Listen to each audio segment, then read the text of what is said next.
वक्फ संशोधन बिल को लेकर के जहां सरकार और विपक्ष आमने सामने है, तो दूसरी ओर केंद्र सरकार इस बिल को ईद के बाद लाने की प्लानिंग में है। केंद्र इस बिल को इसी बीच लाने की तैयारी कर रही है, लेकिन केंद्र सरकार ने बिहार के मुख्यमंत्री नीतीश कुमार की मांग पर वक्फ संशोधन विधेयक को ईद तक संसद में पेश नहीं करने का फैसला लिया। नीतीश कुमार को इस बिल का असर आगामी बिहार विधानसभा चुनाव पर होने का डर है, इसलिए उन्होंने इस पर अस्थायी रोक की अपील की।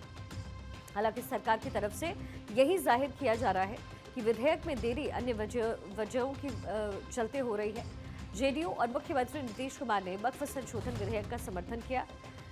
नीतीश के सुझाव को भी संशोधित विधेयक में शामिल किया गया है, लेकिन इस बिल को लेकर के बिहार में विरोध प्रदर्शन का दौर जारी है। कल बिहार में वक्फ संशोधन बिल के खिलाफ मुस्लिम संगठन ने राजधानी पटना के गर्दनीबाग में धरना किया है।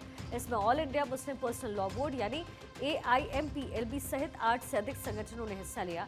इस प्रदर्शन में नेता विपक्ष तेजस्वी यादव और आरजेडी प्रमुख लालू यादव पहुंचे थे, जिन्होंने इस धरने को अपना समर्थन दिया। साथ ही तेजस्वी यादव ने मुख्यमंत्री नीतीश कुमार से विधेयक के लिए अपने समर्थन पर पुनर्विचार करने की अपील की।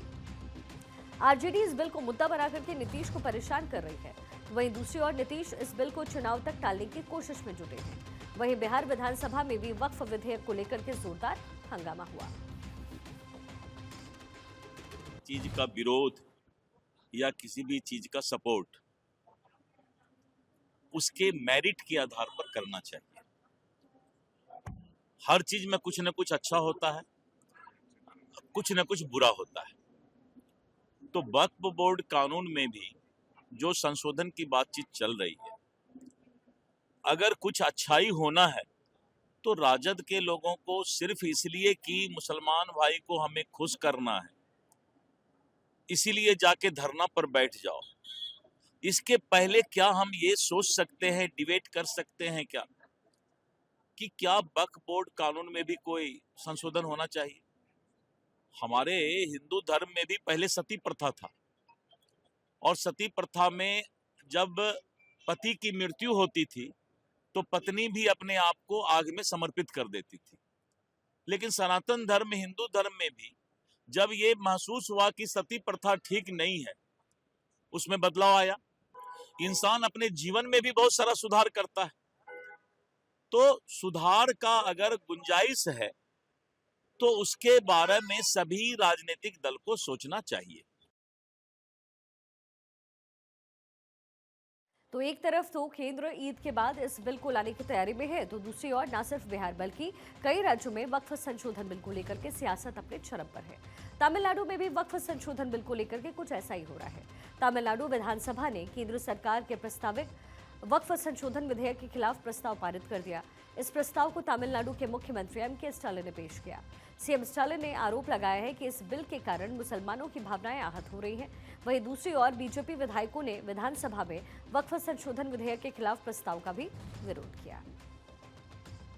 समझ के परे है, आपके सदस्य उस समिति में मौजूद हैं, जेपीसी में मौजूद हैं। जितनी बातें आपको रखनी थी, मौका सबको दिया गया। उसके बाद भी इस तरीके का माहौल बनाना, मतलब सोची समझी रणनीति के तहत विपक्ष के कई सांसद, कई नेता, कई दल ऐसे हैं जो ये माहौल बनाना चाह रहे हैं कि ये वक्फ संशोधन बिल जो है ये मुसलमानों के खिलाफ है। सच्चर कमेटी की रिपोर्ट 2006 में आई थी मुसलमानों के हालातों को बताती हुई।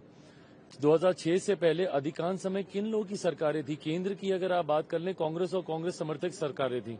मैं अगर अपने राज्य बिहार की बात करूं तो 15 साल तक लगातार राजद की सरकार थी।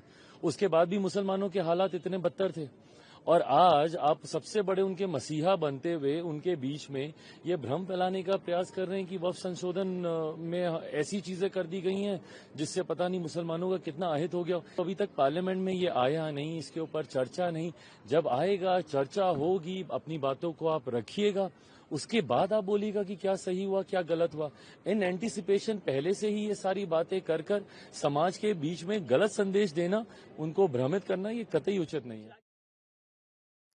Tamil Nadu CM M.K. स्टालिन की ओर से पेश किए गए प्रस्ताव में कहा गया है कि भारत में लोग धार्मिक सद्भाव के साथ रह रहे हैं। संविधान ने सभी लोगों को अपने धर्म का पालन करने का अधिकार दिया।